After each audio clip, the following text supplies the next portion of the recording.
E no nosso projeto Lendo Sherlock Holmes, chegamos em A Vampira de Sussex e Outras Aventuras.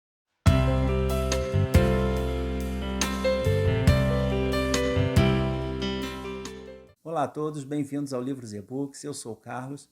E para quem já acompanha o canal ou para quem está chegando agora, primeiramente sejam muito bem-vindos. E eu estou fazendo a leitura de todos os livros do Sherlock Holmes nessa coleção da editora Melhoramentos, em 13 volumes. E chegou a vez do penúltimo livro, tanto da coleção quanto do livro de contos, que é A Vampira de Sussex e Outras Aventuras. Esse livro, juntamente com o próximo que a gente vai ler, faz parte em outras edições do volume Histórias de Sherlock Holmes ou o Arquivos de Sherlock Holmes, dependendo da edição. Como eu já falei em vídeos anteriores, vários dos contos, dependendo da edição e da tradução, eles têm títulos diferentes. Então, sempre que tiver alguma ocorrência desse tipo, eu vou deixar registrado aqui para que vocês possam fazer a correspondência com a edição que vocês estejam lendo. Esse livro tem 6 contos lançados entre 1921 e 1927, mas o livro, a compilação desses contos, que foram lançados originalmente na Strand Magazine, foi compilado em 1927 e então lançado em livro. E são as últimas histórias do Sherlock. Embora não tenha nada, nenhuma delas aqui, que indique que seria o fim. Nós já tivemos o fim do Sherlock em 2 situações. Um quando ele morreu lá no conto O Problema Final, e no conto depois o último caso, seu último caso, que está no vídeo anterior. Como sempre, eu vou deixar aqui nos cards e embaixo o link da playlist de todo o projeto para que vocês possam fazer o acompanhamento, tá bom? O primeiro conto do livro é A Pedra Mazarino, e da mesma forma que vários outros contos aqui do livro, ele tem uma estrutura bem diferente do que é usual nos contos do Sherlock. Primeiro porque ele é narrado em terceira pessoa, não é o Watson que conta, A gente tem um outro narrador aqui que conta a história pra gente. E a história já começa meio que solucionada, porque houve o roubo de uma pedra e o Holmes já solucionou, já sabe quem são os culpados, só que ele não conseguiu recuperar a pedra. E isso para ele não satisfaz, Ele precisa levar o caso até o final e recuperar realmente essa pedra. Toda a ação do conto se passa num único ambiente, na sala de estar do Holmes, e isso porque ele foi baseado numa peça escrita pelo Conan Doyle anteriormente, também sobre o roubo de um diamante, e ele adaptou então essa peça para um caso, para um conto do Sherlock Holmes. E, logicamente, ele consegue resolver a situação, recuperar a pedra, mas aqui tem muito mais a questão de armadilha, da genialidade do Holmes para montar uma armadilha para o seu adversário, do que pela investigação em si. Porque, como eu falei lá no início, a investigação já estava feita desde o início do conto. Mas, além disso, ele usa aqui também artifícios que ele já usou em contos anteriores. Então fica com sabor meio que requentado. Apesar de, mesmo assim, o desenrolar da narrativa consegue manter a atenção da gente e é um conto também interessante. A Ponte de Thor, lançado originalmente em 1922, em 2 partes, é um dos melhores contos do livro por causa da sua engenhosidade, principalmente na resolução.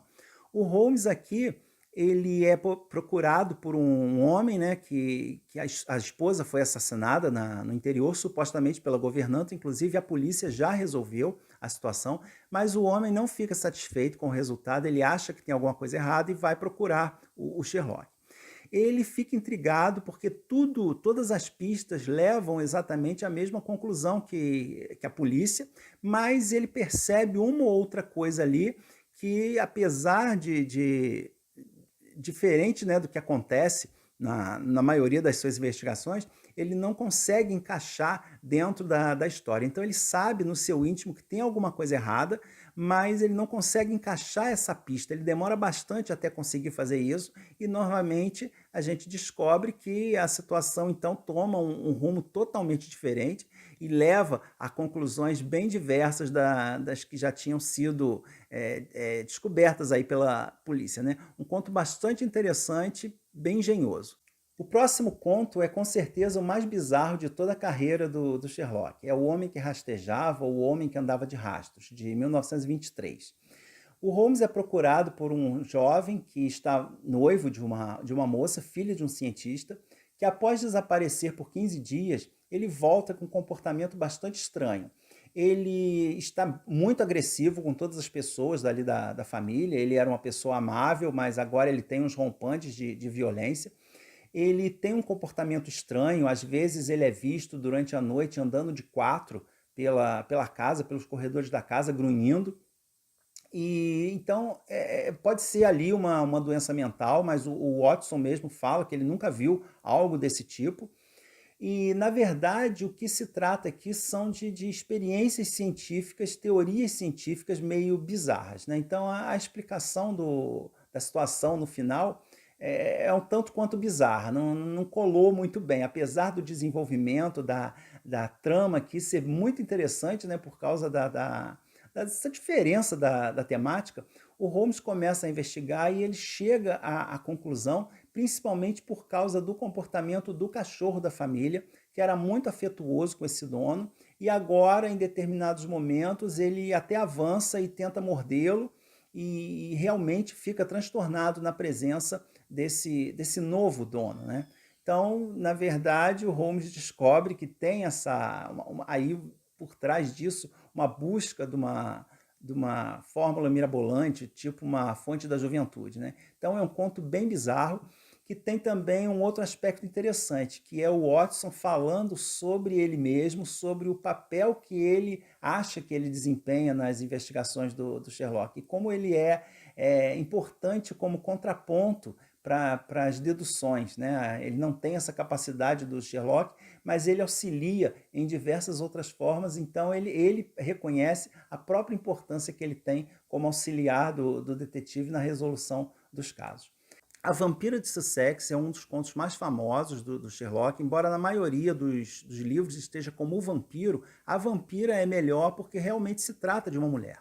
Ele foi publicado originalmente em 1924 e tem uma pegada meio que sobrenatural, né? Pelo menos no início da história. O Holmes é procurado por um pai muito preocupado que tem dois filhos, o de um casamento anterior, que é um rapaz paraplégico, e um bebê com a sua atual esposa, que é sul-americana, é peruana, se eu não me engano, uma mulher muito bonita, muito exótica, né? Aquele estereótipo da mulher sul-americana, exótica, que a gente vê em vários livros dessa época. E ela foi pega por ele, debruçada sobre a criança, sobre o bebê, e com a boca suja de sangue e uma ferida no pescoço da criança também escorrendo sangue. E essa mulher era muito violenta com o enteado e ele resolve então prendê-la num quarto, porque ele, apesar de muito apaixonado por ela, ele acredita que ela esteja doente, que ela seja uma vampira, e ele não sabe o que fazer e vai então procurar o Holmes na tentativa de proteger os seus filhos.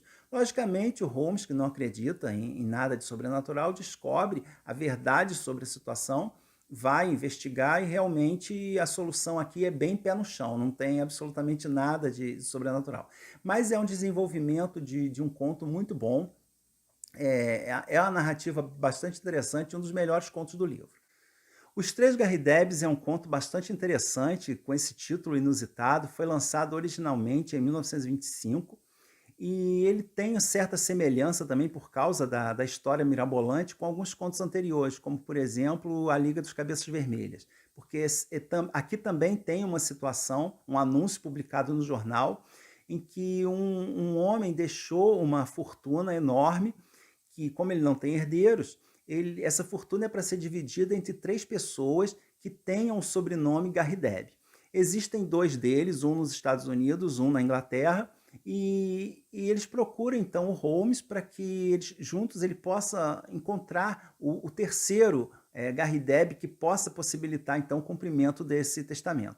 Só que o Holmes descobre que na verdade existe uma grande farsa, uma grande tramóia por trás dessa história mirabolante.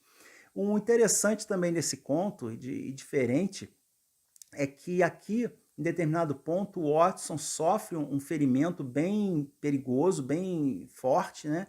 e a gente vê a preocupação genuína do Holmes com ele, e que inclusive o Watson coloca, né, que tudo que ele viveu, todos os momentos, todos os perigos que ele passou teriam valido a pena só por esse momento em que ele teve a prova de quanto ele era querido pelo Sherlock. Uma situação também única em todo o cânone daqui do detetive. As Três em Penas é o conto que encerra o livro, lançado originalmente em 1926, e é um conto mais fraco, que exige muito pouco da capacidade dedutiva do Sherlock, embora tenha um início bem diferente dos demais contos, né? O Holmes é procurado, digamos assim, por um negro que entra em seu apartamento de forma bastante violenta e o ameaça de morte caso ele não abandone a investigação que ele está fazendo. Ele foi procurado por uma moça, herdeira de uma grande propriedade, que recebeu agora a proposta de venda dessa casa por uma quantia exorbitante, desde que não tire absolutamente nada de dentro, nem suas próprias roupas. O caso, então, depois que começa a ser investigado pelo Holmes, se desdobra numa situação bem mais perigosa e bem mais abrangente do que a simples vontade de comprar uma casa do interior, né? E é mais um daqueles casos em que, no final, depois da solução, o Holmes faz o seu próprio juízo de valores e se coloca ali como juiz da situação, né? Encerrando de uma forma que não envolva a justiça tradicional no andamento da situação. Esse, então, foi mais um livrinho completado do Projeto Sherlock. Espero que vocês tenham gostado do vídeo. Se gostaram, por favor, deixe seus comentários aí embaixo.